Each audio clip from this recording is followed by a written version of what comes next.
C Joseph Vijay எனும் நான்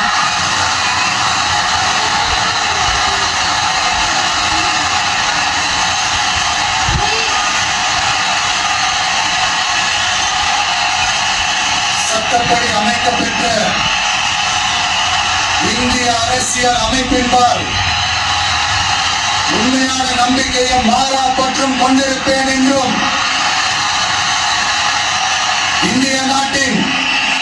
ஒப்பில்லாத முழு முதல் ஆட்சியையும் ஒருமையையும் நிலை நிறுத்துவேன் என்றும்